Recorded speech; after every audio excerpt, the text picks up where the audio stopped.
ఈరోజు మనం అందరం ఇక్కడ కలిసిన శుభ సందర్భం పూర్వ విద్యార్థుల ఆత్మీయ సమ్మేళనం. సో ఈ సందర్భంగా మన గురువులందరికీ పాదాభివందనం, అలాగే మన ఫస్ట్ బ్యాచ్ సెకండ్ బ్యాచ్ మిత్రులందరికీ శుభోదయం, నమస్సుమాంజలి. నేను ఈ ఆర్గనైజింగ్ లో పడిపోయి సో నా గురించి నేను చెప్పుకోలేకపోయాను. I want to tell about my story. నేను చాలా నిరుపేద కుటుంబం నుంచి వచ్చాను. నేను 1వ తరగతి నుంచి 10వ తరగతి వరకు జంగంగుంట్లలోనే చదివాను. ఈ 10వ తరగతి చదివే రోజుల్లో నేను కనీసం నాకు బాగా గుర్తు, ఒక్కొక్క సందర్భంలో నేను ఫీజు కూడా కట్టుకోలేకపోయాను. అంటే మాది పరిస్థితి అంతా బీదరికం. అయితే నేను 1వ తరగతి నుంచి 10వ తరగతి వరకు చదివే రోజుల్లో కూడా ప్రతిరోజు నేను ఇంటి పని కానీ, కూలి పని కానీ, తర్వాత పొలం పని కానీ ఇవన్నీ చేసుకుంటూ 1 నుంచి 10వ తరగతి వరకు చదివాను. అంత కష్టపడి చదివాను. అయితే నేనేం మరీ ఇంటెలిజెంట్ కాదు, అట్లా అని ఏం రాకుండా లేదు. నేను యావరేజ్ స్టూడెంట్ ఏదైతే నేను చెప్పగలను.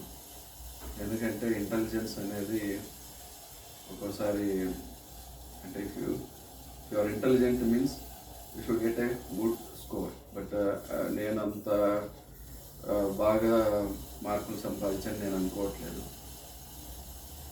బట్ అయితే స్కూల్లో వరకు నేను 7th క్లాస్లో నాకు ఐ థింక్ 417 మార్కులు వచ్చాయి. అంటే అప్పుడు నాకు స్కాలర్షిప్ కూడా వచ్చింది. I'm the person who received the scholarship. ఈ 10th క్లాస్కి వచ్చేసరికి మా బ్యాచ్ అప్పుడు 25 మంది దాకా ఉంటే 6 మందిమే పాస్ అయ్యారు. పాస్ అయింది కూడా అందరూ nobody is in first class. అంటే అంత టఫ్గా ఉండింది ఎగ్జామ్. సో ఎందుకు ఆ స్కోర్ రావాల్సి వచ్చిందంటే అప్పుడుండే టీచర్స్ కొరత వల్ల. మాకు 2 టీచర్లు ఉండేవాళ్ళు. అప్పుడు వెంకటచెన్నారెడ్డి గారు మాకు సపోర్టివ్గా ఉండి సైన్స్ తీసుకోవడం విత్ ప్రాక్టికల్ వల్ల అట్లే అక్కడ ఆయన దగ్గర ట్యూషన్కి వెళ్ళేసి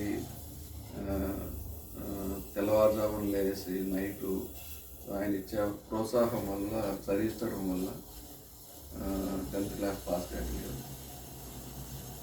10th క్లాస్ తర్వాత జర్నీ మాత్రం అంత ఈజీ ఏం కాదు. నేను గవర్నమెంట్ జూనియర్ కాలేజీలో ఏటీసీని అకౌంటింగ్, ట్యాక్సేషన్, కామర్స్ అనే కోర్స్ చేశాను.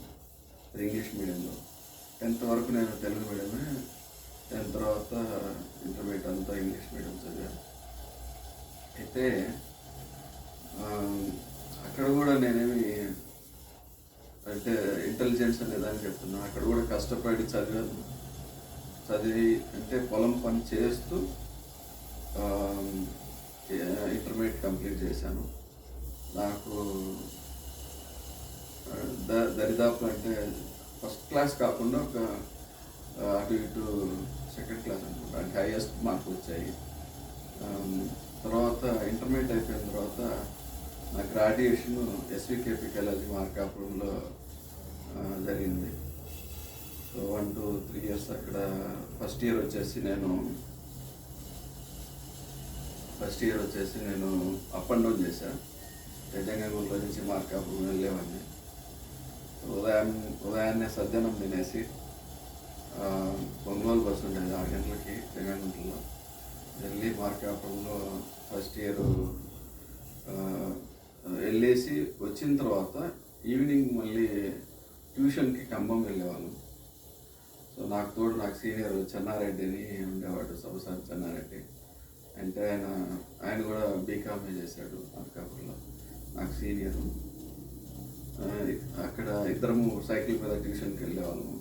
6 నుంచి అక్కడ 1 గంట 1.5 సేపు ట్యూషన్ నైట్. తర్వాత నైట్ పూట మళ్ళీ సైకిల్లో జగన్లో వచ్చేవాళ్ళము. అట్లా ఆ సంవత్సరం అంతా ట్యూషన్ వల్ల, తర్వాత అక్కడ ఉండే లెక్చరర్స్ వల్ల ఫస్ట్ ఇయర్ పాస్ అయ్యాను. తర్వాత సెకండ్ ఇయర్, థర్డ్ ఇయర్ నేను మార్కాపురంలోనే ఉన్నాను. అప్ అండ్ డౌన్ చేయకుండా మార్కాపురం ఉండి మౌలాలిని ఆయన దగ్గర ట్యూషన్ తీసుకొని ఎలాగైతే డిగ్రీ మొత్తం కంప్లీట్ చేయగలిగాను.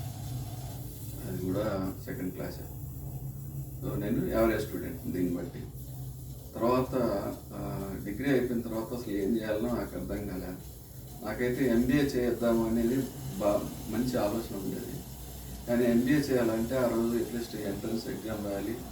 నాకు ఎవరైనా చెప్పేవాళ్ళు లేరు, ఎలా అప్రోచ్ కావాలా, ఎగ్జామ్ రాయాలంటే ఎట్లా ఏంటి అంత నాలెడ్జ్ లేదు ఆ రోజుల్లో.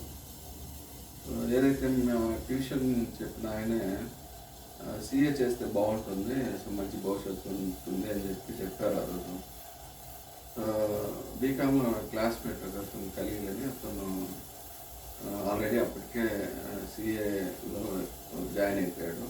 సీఏ చేయాలంటే అప్పుడు 3 years ఆర్టికల్షిప్ అని ఒక ఆడిటర్ దగ్గర పనిచేయాలి. అట్లే ఎగ్జామ్స్ రాయాలన్నమాట.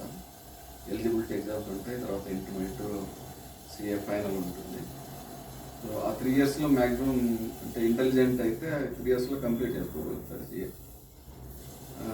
నేను ట్రై చేశాను. ఆర్టికల్స్ చెప్తూ హైదరాబాద్లో ఉన్నాను, రూమ్లో ఉన్నాను. ఆ ఆర్థిక పరిస్థితి అంతంత మాత్రమే.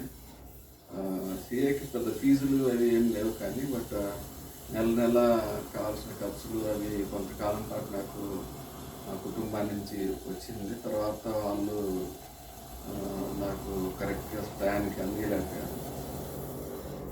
ఆర్టికల్షిప్ చేసేటప్పుడు నాకు ఇంకా బాగా గుర్తు, నాకు ఈ ఆర్థిక పరిస్థితి వల్ల చాలా టైం అంటే మధ్యాహ్నం కూడా భోంచేసేవాడిని కాదు. ఆర్టికల్స్ బాలసుబ్రహ్మణ్యం లిచ్చల అసోసియేట్స్ అని అక్కడ చేశాను. మధ్యాహ్నం పూట నాకు అంటే ఒక ఆర్టికల్ చేసేటప్పుడు ఒక స్టైఫండ్ ఇచ్చారు, 350 రూపాయలు అంతే ఇచ్చే స్టైఫండ్. ఆ స్టైఫండ్ తోటి నేను కంప్లీట్ చేసుకోవాలి నా ఖర్చులు అని చెప్పేసి నాకు గుర్తు బాగా. నేను మధ్యాహ్నం పూట జస్ట్ సమోసా చేసి తినేసి, ఒక పెద్ద సమోసా ఉంటుంది కదా, ఆలు సమోసా తిని, తర్వాత ఇరానీ టీ తాగేవాడిని. అట్లా కడుపు నింపుకొని ఈవినింగ్ వెళ్ళిన తర్వాత మళ్ళీ రూమ్లో వంట చేసుకొని తినేవాళ్ళం అనమాట. సో అట్లా ఆర్టికల్షిప్లో నా ఫైనాన్షియల్ ప్రాబ్లమ్స్ తోటి సీఏ నేను అప్ ఇయర్ అయినా కూడా కంప్లీట్ చేయలేకపోయాను. సో ఇట్లాంటి పరిస్థితుల్లో నాకు ఇంకా ఏం అర్థం కాలేదు. ఈ ఆర్టికల్షిప్ చేసేటప్పుడే చాలామందికి తెలియదు, నేను నైట్ పూట ఎస్టీడీ బూత్లో పనిచేస్తూ ఎస్టీడీ బూత్లోనే పడుకునేవాడిని నైట్. ఎందుకంటే కొద్దిగా డబ్బులు వస్తాయి కదా ఖర్చులకి అని చెప్పేసి, అలాంటి పరిస్థితి. సో ఎట్లయినా అదైతే నాకు సంతృప్తి లేదు, ఎట్లయినా బయటపడాలని చెప్పేసి ఆర్టికల్షిప్ అయిపోయిన వెంటనే వేరే ఒక చిన్న ఉద్యోగంలో చేరా.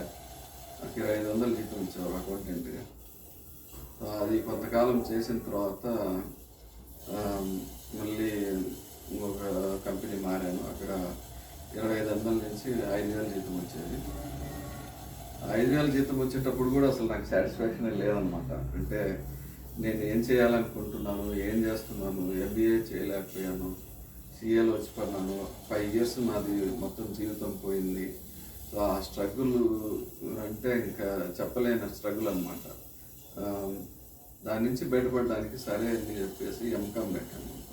ప్రైవేట్గా ఎంకామ్ కట్టేసి ఎంకామ్ రాశాను. ఎంకామ్ ఫస్ట్ ఇయర్ పాస్ అయినా నాకు సాటిస్ఫాక్షన్ లేదు. సో నేను చేసేది కరెక్ట్ కాదు. సో పాత్ మారాలని చెప్పేసి ఎంబీఏ ఉస్మానియా క్యాంపస్లో మేనేజ్మెంట్ కోటా ఉంటుంది. అంటే ఎవరైతే కొద్దిగా ఎగ్జిక్యూటివ్ పొజిషన్లో వర్క్ చేసిన వాళ్ళకి కోటా ఉంటుంది, apart from people who are coming from EAMCET అన్నమాట. ఈ ఎంబీఏ సెట్ వీటి ద్వారా వచ్చిన వాళ్ళే కాకుండా మిగతా వాళ్ళు కూడా కొన్ని సీట్స్ ఉన్నాయి. సో దానికి సీట్ అప్లై చేశాను. లక్కీగా నాకు వచ్చిందనమాట.